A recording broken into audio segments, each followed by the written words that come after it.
There's something we don't talk about enough, what it means to walk into a room and shift its energy without saying a word. When your aura is powerful, it's not because you're loud, flashy, or dramatic. It's because you carry truth, presence, and depth. And for many people, especially those who've built their lives around masks and shallow connections, that can feel threatening. Powerful energy isn't about ego. It's about alignment. When you're deeply rooted in who you are, when your yes means yes and your no means no, when you don't shrink to make others comfortable, you become a mirror that reflects people's hidden insecurities, fears, and unresolved wounds. You walk into a room and without even opening your mouth, the energy shifts. People glance at you, some curious, some uneasy, some even a little guarded. You're not being arrogant, dramatic, or loud. You're simply present, fully, authentically. And in a world where so many are disconnected from who they really are, your grounded presence can feel like a confrontation. The truth is, when your energy is clear, strong, and self-assured, it acts like a mirror, not the kind that flatters or filters, but the kind that reveals. And not everyone is ready to look. Some people will feel exposed in your presence, not because you're judging them, but because being near you makes it harder for them to keep pretending. Your confidence can awaken their self-doubt. Your peace can highlight their anxiety. Your honesty can make their masks feel heavy. And here's what you need to understand. This has nothing to do with you being too much. It has everything to do with how little space most people give themselves to just be real. When someone hasn't faced their own wounds, they may subconsciously resent anyone who has. So don't internalize their discomfort. Don't start shrinking, softening your voice, or second-guessing your spirit to make others feel safe in their smallness. You're not here to dilute your presence just because someone else is afraid of their own reflection. You're here to be whole, fully expressed, fully awake, and the people who are ready, really ready, will feel that energy as a lighthouse, not a threat. You've stopped apologizing for protecting your peace. You no longer feel the need to justify why you don't answer every message immediately, why you don't say yes to every request, or why you choose your well-being over someone else's expectations. And while that may sound simple, it's revolutionary in a world that teaches people, especially the empathetic and self-aware, to confuse self-sacrifice with love. The moment you started setting boundaries without guilt, everything changed. You stopped over-explaining, you stopped managing other people's emotions, you stopped trading your exhaustion for their comfort. And some people didn't like that, not because you were being cruel, but because they were used to your compliance.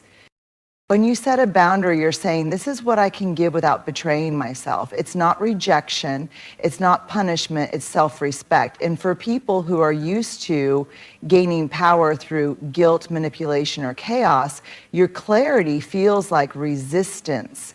But it's not resistance, it's freedom. Boundaries are not walls to keep others out. They're bridges that invite people to meet you with respect. But here's the truth, not everyone will walk that bridge. Some will pout, withdraw, or try to make you feel like you've done something wrong. That's when guilt used to creep in. That's when you used to backpedal.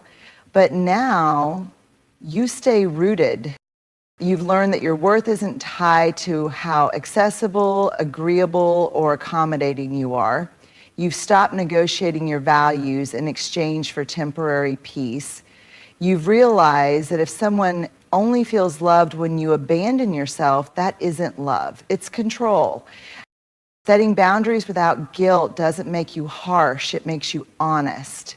It makes your love sustainable, and it means the people in your life get the real you. not the version of you that's quietly drowning under the weight of pleasing everyone else. You don't walk into a room seeking attention, and yet eyes find you, not because you're trying to dominate the space, but because your energy is undeniable.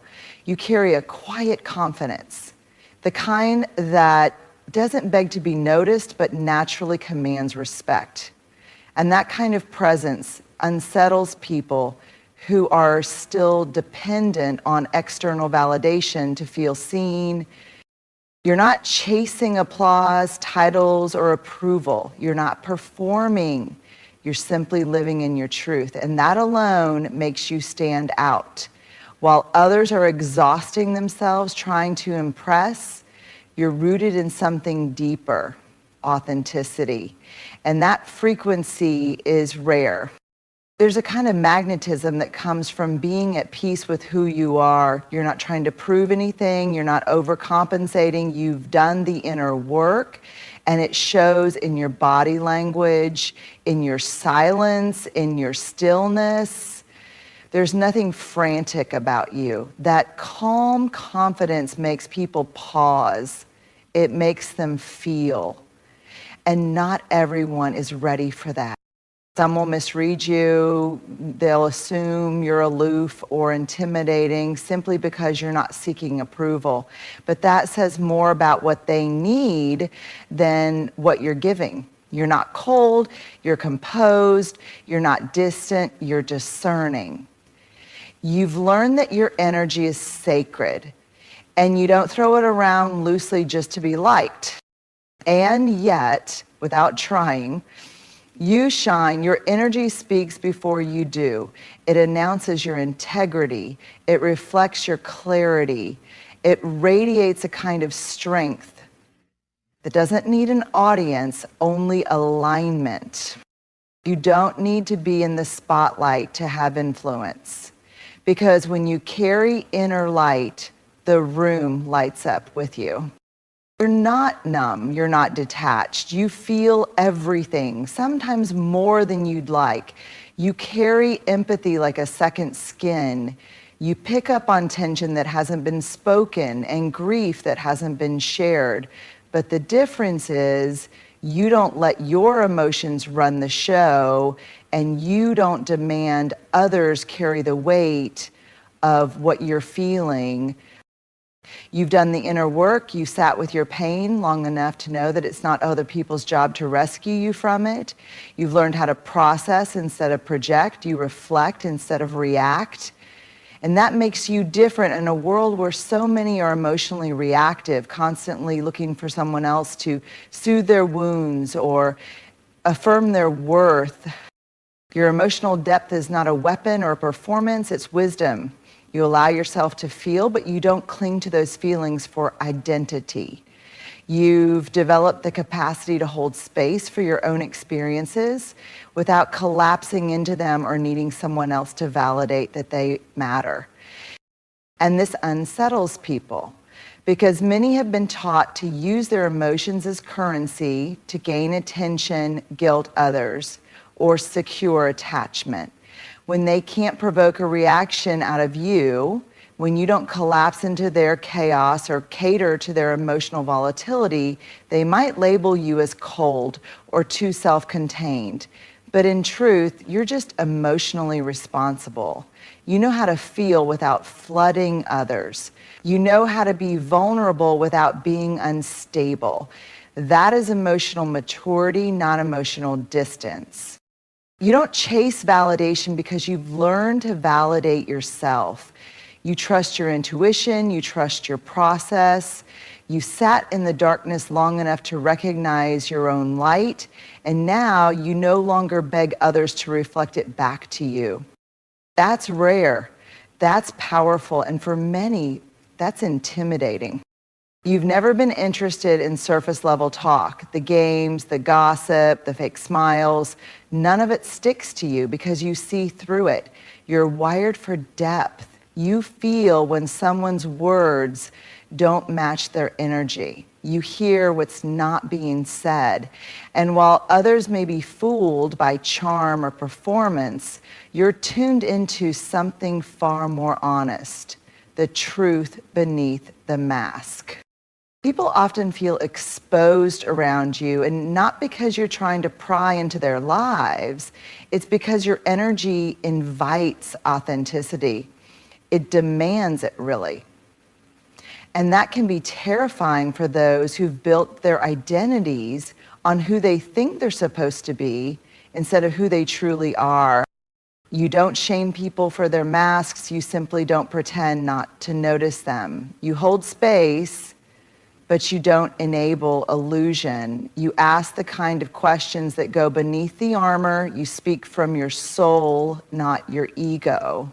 And that shifts the energy in any space you enter. Suddenly the room is a little more honest, a little more uncomfortable, and if people are ready for it, a whole lot more free. This gift of seeing clearly can feel heavy at times. It's lonely being the one who notices what others ignore. You may feel like the outsider in spaces where performance is the norm. But understand this, your ability to see truth is not a flaw, it's a light in a world that desperately needs it. And here's the most powerful part. You don't use your discernment to control, shame, or expose others. You use it to connect. You see people not just as they are, but as they could be if they dropped the mask and came home to themselves. That's what makes your aura so powerful. It doesn't play along with a pretense. It calls people back to the truth they've been afraid to speak.